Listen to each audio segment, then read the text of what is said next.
Assembly ఎన్నికల బరిలో ఉన్న కొల్లాపూర్ నియోజకవర్గం స్వతంత్ర అభ్యర్థి బర్రెలక్క నామినేషన్ దాఖలు చేసినప్పటి నుంచి తనకు ఆయా రాజకీయ నాయకుల నుంచి బెదిరింపులు రావడం కానీ నామినేషన్ విరమించుకోమంటూ కాల్స్ రావడం జరుగుతుందన్నారు. అయినా పట్టించుకోకుండా ధైర్యంగా ప్రచారం కొనసాగిస్తున్న బర్రెలక్కపై వెన్నచెర్ల గ్రామంలోని ప్రచారం చేస్తూ ఉండగా ఆమె వాహనంపై ఎవరో గుర్తు తెలియని వ్యక్తులు దాడి చేశారు అంటూ పెద్దకొత్తపల్లి పోలీస్ స్టేషన్లోని 2 రోజుల కిందట ఫిర్యాదు చేశారు. ఫిర్యాదు చేసిన వారిపై చర్యలు తీసుకోకపోవడంతో నాగర్ కర్నూలు అడిషనల్ ఎస్పీకి తమపై దాడి చేసిన వ్యక్తులపై చట్టపరమైన చర్యలు తీసుకొని తమకు భద్రత కల్పించాలంటూ అడిషనల్ ఎస్పీకి వినతి పత్రం అందజేసింది.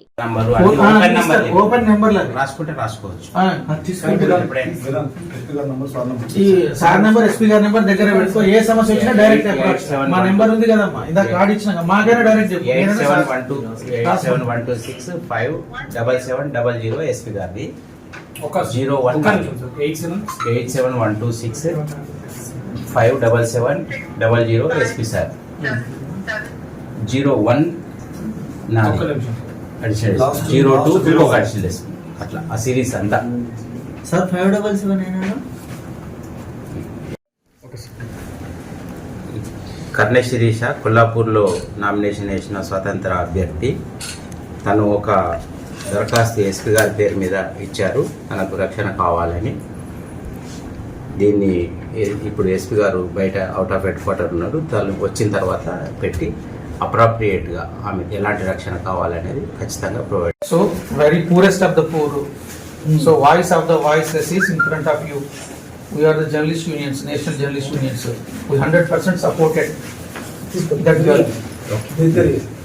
Please do the immediate and instant justice to her. Special request from the national media.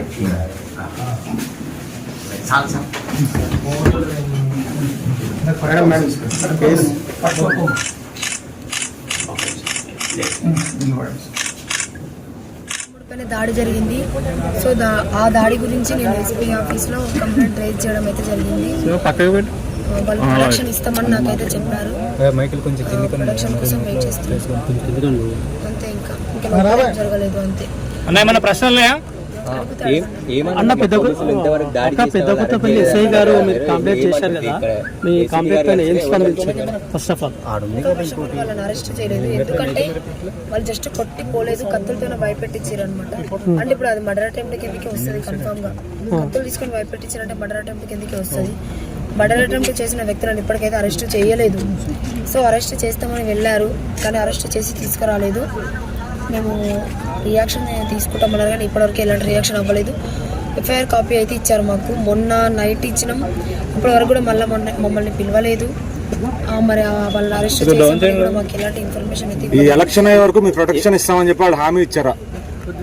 Complaint అయితే రేజ్ చేసాము. పై ఆఫీసర్ వరకు తీసుకెళ్తా అన్నారు, తీసుకెళ్లిన తర్వాత ఇస్తారా లేదా అనే విషయం మనకు సాయంత్రం వరకు తెలుస్తుంది. దాడి చేసింది ఎవరు, అసలు మీ తమ్ముడి పైన దాడి చేసింది ఎవరు గుర్తించారా? వాళ్ళు ఏ పార్టీకి సంబంధించి? ఏ పార్టీ అనేది నేను క్లారిటీగా చెప్పాను, కానీ ఖచ్చితంగా పార్టీ వాళ్ళే. ఆ పిల్లగాడు ఇంతకుముందు ఆ పార్టీ నాయకుడితో తిరిగిన ఫొటోస్ కూడా బయటకు వచ్చాయన్నమాట.